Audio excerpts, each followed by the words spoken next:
కథ పేరు అత్త ఇచ్చిన డబ్బు నిజాయితీతో గెలిచిన కోడలు. ఈ కథలో మనం నేర్చుకునేది ఏమిటంటే, డబ్బు పెంచటం తెలివితేటలతో చేయవచ్చు, కానీ నిజాయితీతో సంపాదించిన డబ్బుకే నిజమైన విలువ ఉంటుంది. ఒక గ్రామంలో భానుమతి అనే అత్త ఉండేది. ఆమె చాలా అనుభవం ఉన్న మహిళ. గ్రామంలో అందరూ ఆమెను గౌరవించేవారు. ఆమెకు 2 కుమారులు. పెద్ద కుమారుడు మోహన్, చిన్న కుమారుడు కిరణ్. కొన్ని సంవత్సరాల తర్వాత ఇద్దరికీ పెళ్లి అయ్యింది. పెద్ద కోడల పేరు సంధ్య, చిన్న కోడల పేరు నందిని. ఇద్దరూ తెలివైన వాళ్లే, కానీ వారి ఆలోచన మాత్రం వేరుగా ఉండేది. సంధ్యకు డబ్బు మీద చాలా ఆశ ఉండేది. నందిని మాత్రం నిజాయితీగా జీవించాలని నమ్మేది. భానుమతి ఒకరోజు ఆలోచించింది, నా కోడళ్లలో ఎవరు నిజంగా మంచి మనసున్నవాళ్ళు, ఎవరు కుటుంబాన్ని సరిగ్గా చూసుకుంటారు? అందుకే ఒక పరీక్ష పెట్టాలని నిర్ణయించింది. ఒకరోజు ఉదయం భానుమతి 2 కోడళ్లను పిలిచింది. అమ్మాయిలు, నేను మీకు ఒక్కొక్కరికి కొంత డబ్బు ఇస్తాను. ఇద్దరూ ఆశ్చర్యపోయారు. భానుమతి చెప్పింది, ఈ డబ్బును కొన్ని రోజుల తర్వాత నిజాయితీగా పెంచి నాకు తిరిగి తీసుకువచ్చి చూపించాలి. ఇద్దరూ అంగీకరించారు. పెద్ద కోడలి ఆలోచన. ఆమె ఒక దుకాణం ప్రారంభించాలని అనుకున్నది. సంధ్య డబ్బు తీసుకుని మార్కెట్కు వెళ్ళింది. ఆమె అనుకుంది, త్వరగా ఎక్కువ డబ్బు రావాలని. ఆమె తక్కువ నాణ్యత ఉన్న కొన్ని వస్తువులను కొని ఎక్కువ ధరకు అమ్మటం మొదలుపెట్టింది. కొంత డబ్బు వచ్చింది, కానీ కొంతమంది గ్రామస్తులు అసంతృప్తిగా ఉన్నారు.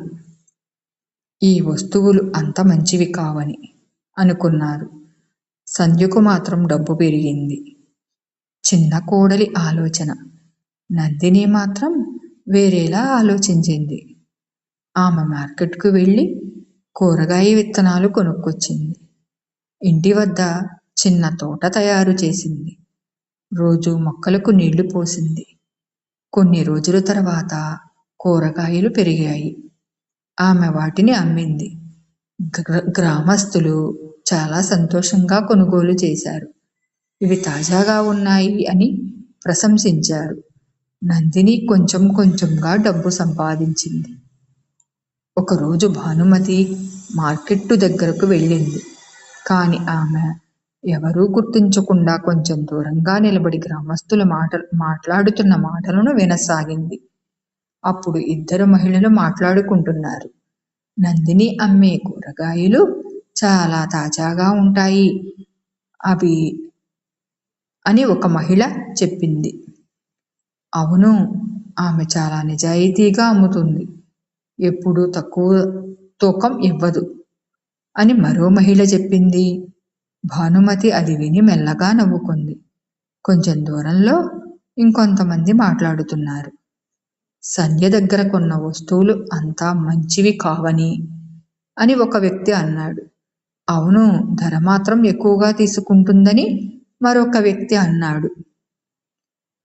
ఆ మాటలు విని భానుమతికి 2 కోడళ్ల స్వభావం స్పష్టంగా అర్థమయ్యింది. ఆమె మనసులో అనుకుంది, డబ్బు ఎంత సంపాదించారన్నది ముఖ్యం కాదు, ఎలా సంపాదించారన్నదే ముఖ్యమైనది. ఆమె నిశ్శబ్దంగా ఇంటికి తిరిగి వెళ్ళింది. కొన్ని రోజుల తర్వాత భానుమతి 2 పిలిచింది. మీరు సంపాదించిన డబ్బు తీసుకురండి అని చెప్పింది. సంధ్య సంపాదించిన డబ్బులను తీసుకుని చూపించింది. భానుమతి ఆశ్చర్యంగా చూసింది. ఆమె